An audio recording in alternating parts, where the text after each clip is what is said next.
News of the people, by the people, for the people. शिक्षक भरतीची कार्यपद्धती बदलणार, शिक्षण विभागाचा निर्णय काय?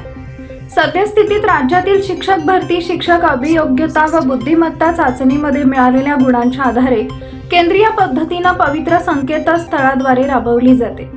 राज्य शासनाच्या शालेय शिक्षण विभागामार्फत राबवल्या जाणाऱ्या शिक्षक भरतीच्या कार्यपद्धतीतील त्रुटी दूर करून बदल शिक्षक भरतीच्या प्रक्रियेत सुधारणा करण्यासाठी अभ्यास गट स्थापन करण्यात आला असून शिक्षकांना स्वतःच्या जिल्ह्यात नोकरीची संधी उपलब्ध करून देण्याच्या दृष्टीने बदल करण्यासाठी हालचाली सुरू झालेल्या आहेत। सद्यस्थितीत राज्यातील शिक्षक भरती शिक्षक अभियोग्यता व बुद्धिमत्ता चाचणीमध्ये मिळालेल्या गुणांच्या आधारे केंद्रीय पद्धतीने पवित्र संकेतस्थळावर राबवली जाते।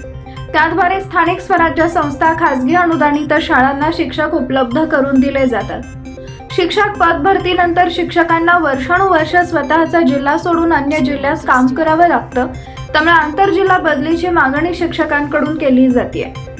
बदली झाल्यानंतर नवीन जिल्ह्यात शून्य सेवा ज्येष्ठतेवर शिक्षकांना यावं लागतं।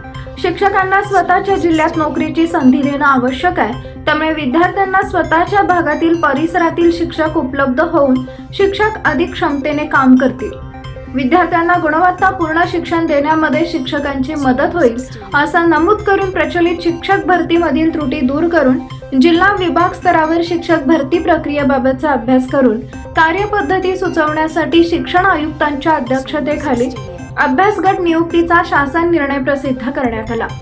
अभ्यास गटातील 7 सदस्यांमध्ये शिक्षण आयुक्त, प्राथमिक आणि माध्यमिक शिक्षण संचालक यांच्यासह अन्य पदाधिकाऱ्यांचा समावेश आहे।